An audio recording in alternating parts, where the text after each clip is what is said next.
Top of the hour. Good morning, everyone. I'm Poppy Harlow. And I'm Jim Sciutto. This morning, the White House is holding a meeting with officials.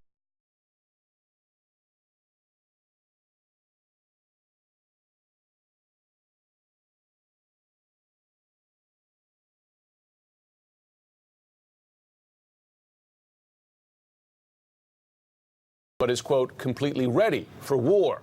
The U.S. says the drone was hit by a missile in international airspace over the Strait of Hormuz. That's right there at the end of the Persian Gulf. It's the same stretch of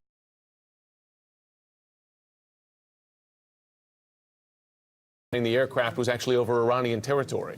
Take a look at this. This is what the drone looks like. It is huge. It's known as the RQ-4A Global Hawk. It stretches nearly 50 feet with a wingspan of 130 feet. That's equivalent to the wingspan of a Boeing 757. It weighs 8 tons. This is not one of those little drones that you're used to seeing. No, this is like a plane, essentially unmanned.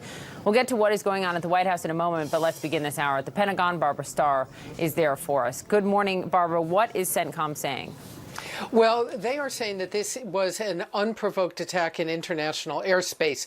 It's worth thinking about, why was that drone even there in the first place? That drone is packed with intelligence gathering sensors. So clearly over these international waters, keeping an eye on Iran, gathering intelligence about what Iran is up to. This is a drone that can fly for about 30 hours and can cover thousands of square miles of surveillance of airspace and land below. So this is a very key asset. There's going to be a lot of questions about the capabilities of Iranian surface-to-air missiles, that they were able to target this drone very clearly. There's been a lot of concern that Iranian missile capability is getting better, more precise, more able to target this.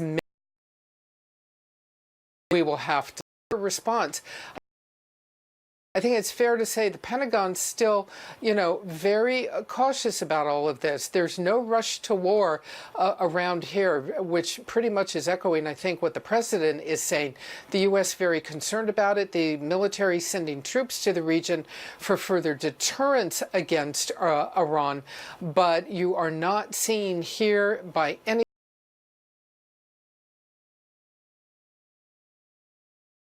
response military action.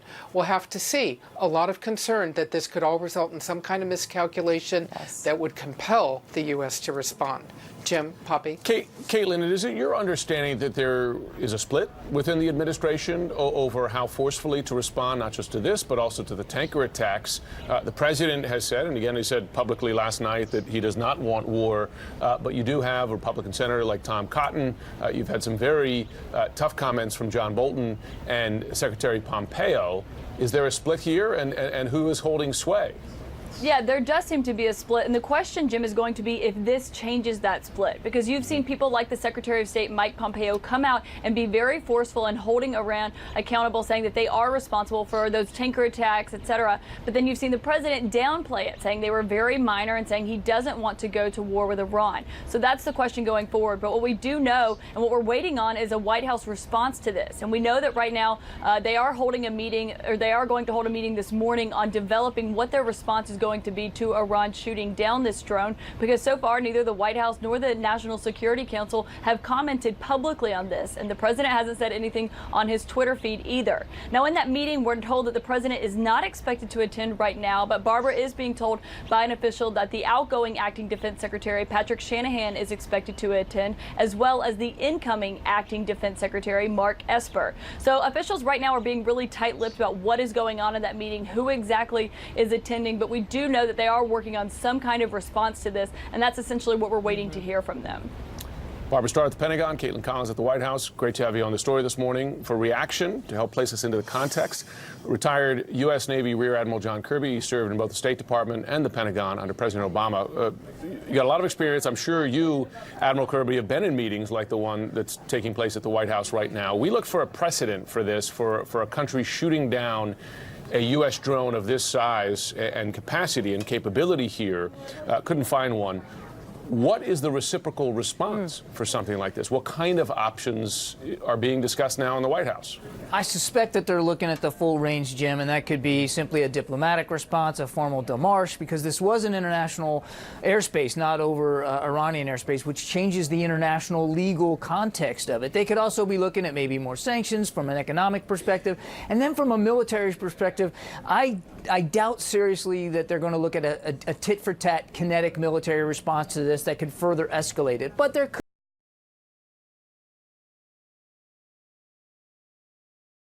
in those over those international waters, put more ships in the Strait of Hormuz. You could demonstrate the American flag and then presence there in a more overt way. You could perhaps explore cyber capabilities to try to limit the surface-to-air capability and the sensors that go along with that on the Iranian side. So there's things you could do there in a much more covert way. But I suspect they're looking at the full range here. And what I'm really glad to see, though,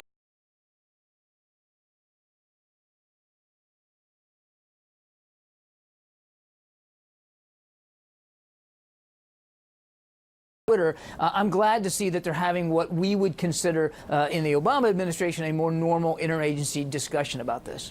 Did you, during your time in the Obama administration,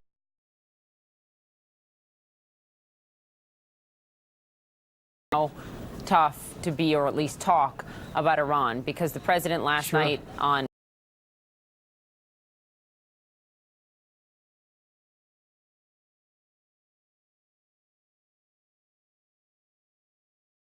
I wouldn't say that. And then you have the rhetoric from Bolton, from Pompeo, just this Sunday on Fox. It's just very different. And as Jim pointed out, Senator Tom Cotton, is that a normal division, or is that something to be concerned about? Okay, well, that's a very careful question. So, like in any normal administration, certainly in the Obama administration, there were differences of opinion, and they were hashed out, particularly like over Syria. There were differences in opinion between the Pentagon and the State Department about how to proceed inside Syria to stem the flow of refugees and to restore some sort of diplomatic solution to that. But they didn't air out so ugly the way that they're doing now over media and social media in particular. And it's very clear if you just look at the public comments, some of which you cited, some of which were cited over the weekend, between Pompeo and Bolton, who have been traditionally calling for regime change, whatever that means, and Trump, who is saying these attacks on the tankers are very minor and I don't want war and don't worry about it. So clearly the president is in a different place than some of his most key advisors. What I'm glad to see, what I hope comes out of this meeting this morning, is some sort of reconciliation of all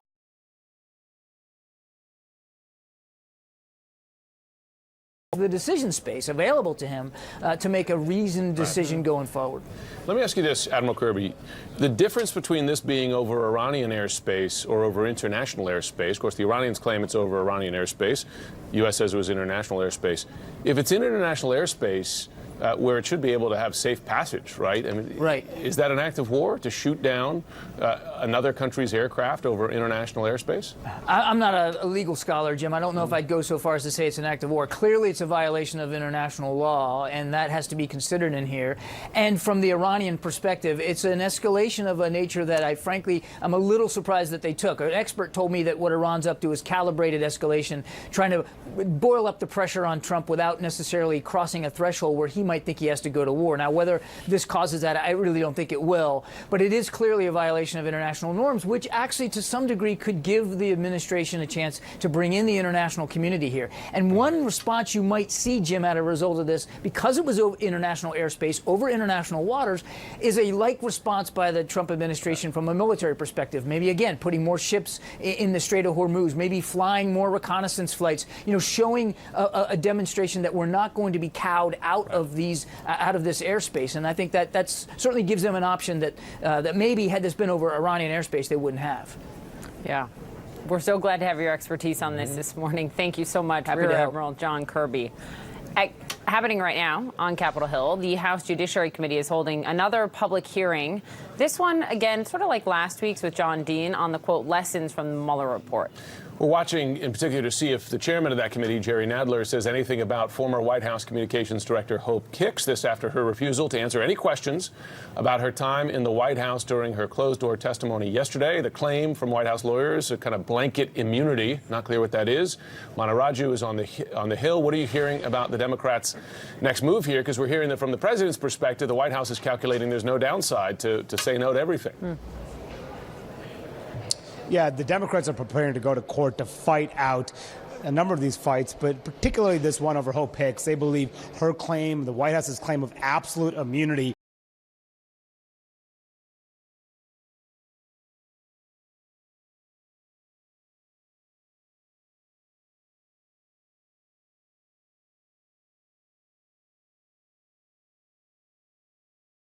least either today, potentially tomorrow. We'll see. Also, we do expect the chairman of this committee, Jerry Nadler, to discuss a little bit about what he learned from Hope Hicks during his opening remarks. We'll see how much he reveals here. But so we're getting a little bit more information, but still not satisfying what Democrats have been demanding. And we're seeing an uptick.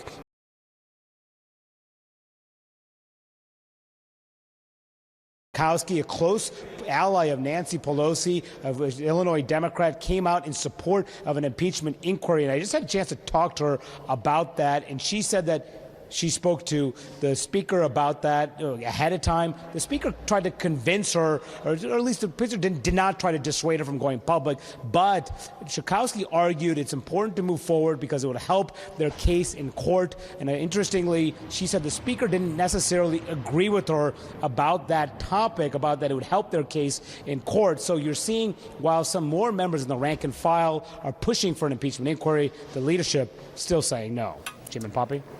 Mana Raju on the Hill. It's going to be interesting to watch. Still to come. Biden backlash. Democratic contenders piling on after Biden touts working civilly at times with a segregationist lawmaker in the past. Now Biden says that he is not the one who should apologize, while other Democrats come to his defense. Plus, the FBI thwarts a bomb plot in Pittsburgh. More on the suspect's alleged 10-point plan to attack a church there. Of course, that comes after the horrible synagogue shooting in Pittsburgh. And an historic meeting in North Korea between President Xi of China and Kim Jong-un. But could this summit be used as leverage against President Trump? Ahead.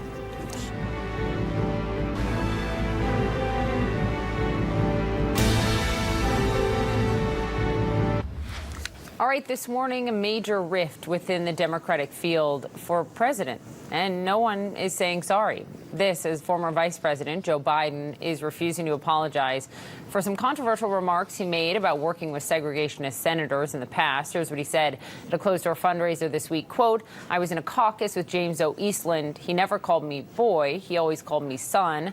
Biden went on to say about working with another segregationist senator, quote, "Well, guess what? At least there was some civility. We got things done. We didn't agree on much of anything. We got things done." Well, several opponents of Biden in the 2020 race are taking major issue with that. And the way that he seemed to talk about these senators in a rather warm way. Senator Cory Booker took issue with Biden's use of the word boy. Booker demanded that Biden apologize. Biden is not apologizing. Instead, he's firing back with this. Are you going to apologize? Like Cory Booker apologize for what? Cory Booker's called for it. Cory should apologize. He knows better. There's not a racist bone in my body. His posture to be to me, I've done nothing wrong. You should apologize. I'm not a racist, is so insulting. I will never apologize for doing that. And Vice President Biden shouldn't need this lesson. Let's talk about this with Ested Herndon, national political reporter for the New York Times, and Julie Hirschfield Davis, congressional correspondent also with the Times. Good morning to you both. Ested, let me begin with you. What have we learned in the last 24 hours about the frontrunner in the Democratic primary? Well, I think what we learned is similar to things that we've already known about the vice president. He has often praised what he called a bygone era of civility in the Senate, and that sometimes comes with these uncomfortable figures who are vocally open racists and segregationists. But Senator Biden had working relationships with them in the Senate. And we also know that as we look forward toward the campaign from now, that he's going to be forced to try to change some of that language. Our reporting yesterday was that some of his advisors and even some of his supporters were a little shocked at the way he was characterizing his relationship with those senators. And they've said, why, if you want to talk about bipartisanship, why not mention other Republicans? Not the kind of the most controversial of them. And we know that the other Democrats are going to try to seize on this to create differences and stand out.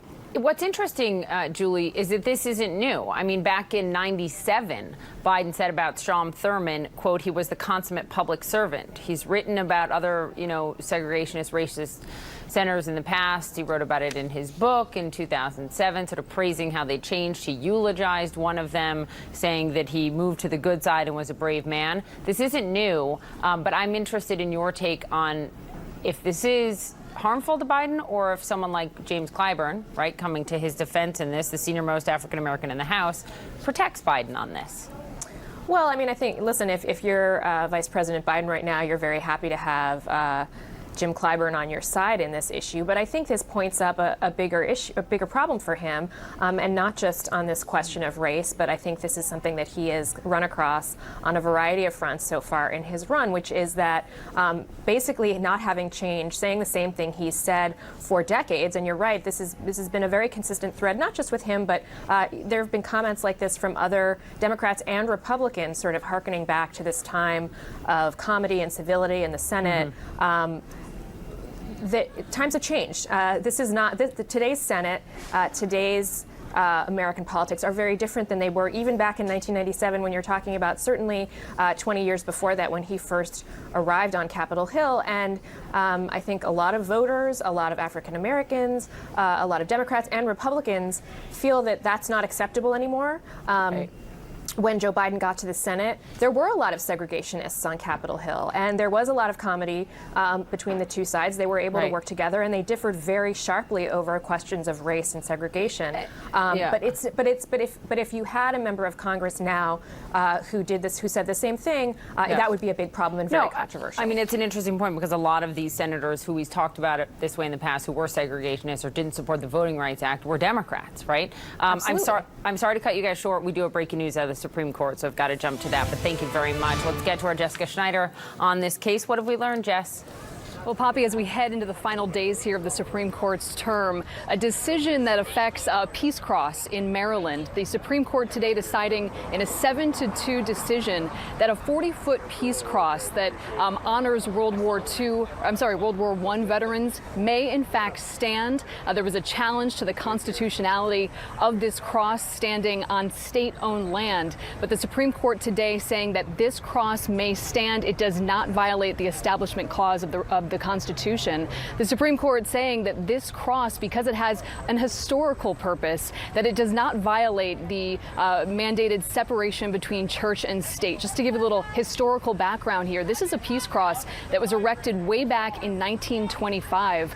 These were mothers of about 49 fallen soldiers who decided to erect this peace cross. It's 40 feet high, and they wanted to do it to sort of replicate what they saw overseas in American cemeteries overseas and the crosses that marked the graves of American servicemen over there. This has been standing for quite some time, but in 2012, a group of residents in Maryland decided to challenge this, saying that it was an inappropriate use of government funds, that the government was effectively funding religion. But the Supreme Court here saying that because this 40-foot peace cross does in fact have a secular purpose, because it is closely tied to historical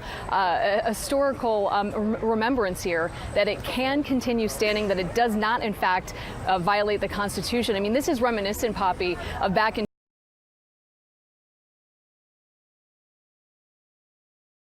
that the Ten Commandments monument could continue standing, because while it did have religious undertones, it was, for the most part, historical. So that is the same conclusion that the Supreme Court is drawing here. Not a close vote. It was a 7-2 vote, upholding the fact that this peace cross can continue standing. Only 2 dissents, Sotomayor and Ginsburg. Poppy. Thank you very much, Jessica Schneider, with that important case decided by the High Court. We have news just in. The president has just responded to Iran shooting down that U.S. drone in international airspace. Let me read you from the president. He just wrote, quote, Iran made a very big mistake. My colleague Fred Pleitgen is in Tehran with more and the reaction. So this is the first official response from the White House. Yeah, it certainly is the first official response from the White House. Very short response, and I think probably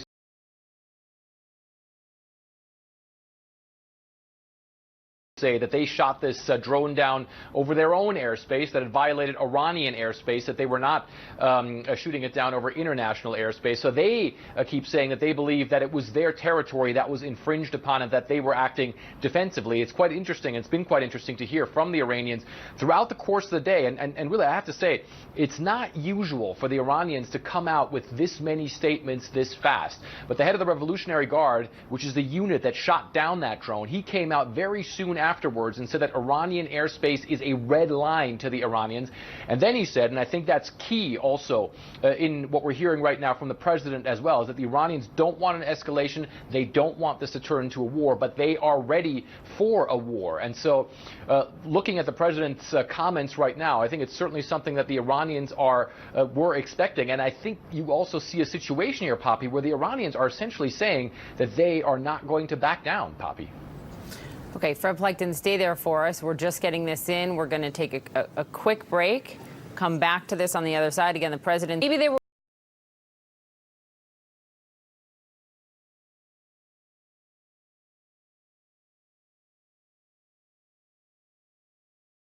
Yes, he is. He's 6'3", he's 250 pounds. He's got shoulders twice or three times as wide as mine. You can't miss this guy. Everyone knows who he is. He is the ultimate hometown hero. And let's introduce you to the other person because you probably haven't heard of him, and no one has heard of him here either. So over here we have Big Papi.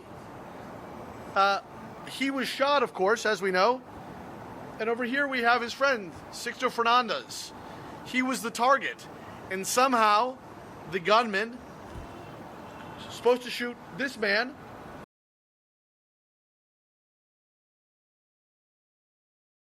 For that, just to make it even more incredible, because of course the gunman, we see him walk directly over to Big Papi and shoot him in the back. But there was, according to police, an alleged spotter, somebody who was in the bar for hours, relaying what was going on, the arrivals, the comings and the goings. And after the shooting, he stays there. He's very calm. He's very collected. And there's really no reaction from him. Certainly not the reaction you might expect if a hit went terribly wrong. Right. So that is what the video shows us. But police say it actually is a very different picture and that they have the story now worked out. And it's not what they've been telling us. Big Papi was never the target. Wow. Okay. We did not. No one expected this twist. Patrick Ottman, thank you for the great reporting on the ground there throughout. Let's talk about this with former FBI supervisory special agent and CNN law enforcement analyst James Galliano. Wow. Yeah. You buy this?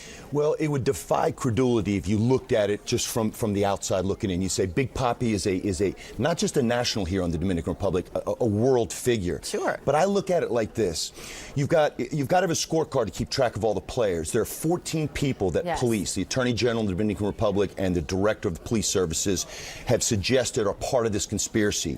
11 are in custody, Papi. 3 are still at large. You take 11 individuals, you bring into custody, you separate them, you interrogate or interview them, any falsehoods in a story is going to fall apart. The fact that the police and the Attorney General feel confident about this, that tells me there may be more there, but it may be a plausible theory. They also felt confident about their assertion 2 days ago that was in court documents. It was a totally different story, but I hear you. So you mentioned these 14 individuals, right? You've got 11 of them apprehended so far, 3 on the run. One of them in the U.S. the DEA is looking for. Right. So we got the scorecard here. So we know that the police are suggesting in the Dominican Republic that Mr. Fernandez, Sixto Fernandez, is the cousin of a guy that's wanted by the DEA in the United States, a man by the name of Victor Hugo Gomez. Now, apparently the cousin, Fernandez, had in the street parlance, had ratted him out to officials before in 2011. This is now a huge web between the two countries because it involves people in prison, talking to people in prison in the Dominican Republic, talking to people on the streets in the United States and the streets in the DR. The fact that 14 people were part of this tells me that this was a haphazard, poorly planned assassination attempt. I've seen Latin American assassination attempts. The way that this went down, it almost looked like something out of the Keystone Cops. And the fact that you'd have 14 people involved in something you'd want to keep close hold makes no sense. Why would you do that? Okay, thank you for your expertise. Thank you for the scorecard, my friend. That's a good way to do it, James Galliano. We appreciate it. Still ahead, the FBI stops a terror plot, a plot to bomb a church in Pittsburgh.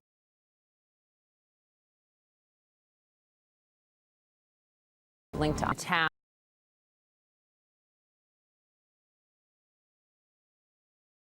They made this arrest just yesterday, and court records show that he bought bomb-making materials and had a multi-point plan for the attack. The thwarted attack comes less than 8 months after a shooter opened fire on that synagogue in Pittsburgh, killing 11 people in that city. Our crime and justice correspondent, Shimon Parker-Pez, is with me now. I mean, for this to happen anywhere, and especially in Pittsburgh, after the synagogue was attacked, what alerted them to this? So this is a person who's been on the FBI's radar, it seems, according to the court records, since April of 2018. The FBI first located him through social media. There was a posting on social media, and they found him that way. So this is someone that they've known and they've probably monitored for now over a year.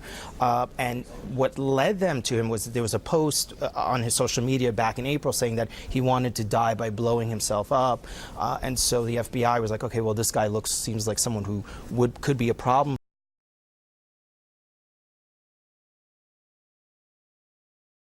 Bomb this tiny church in Pittsburgh started unfolding. They used an undercover. They had an informant, the FBI did. So it was a controlled, what we see in a lot of these cases, a controlled operation. Recently, as just a few days ago, he went and bought nails for his bomb making, for his bombs. So I think for us, so what's important here is that while, ISIS, right, and ISIS sympathizers, it seems you would think we're not seeing the same number of arrests or cases out there like we did at one time. However, it's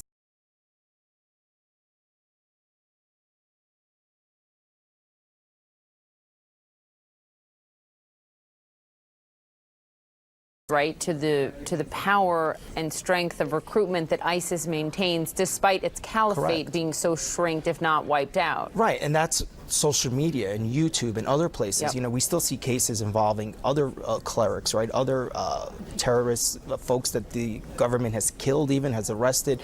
Their message lives on forever, and this is going to be a problem that is going to go on forever, and that's why the FBI still runs a pretty robust operation to try and prevent these guys. Because you can't contain an ideology, right? You can wipe them out on the ground, which the Trump administration has been successful in doing that to a large extent.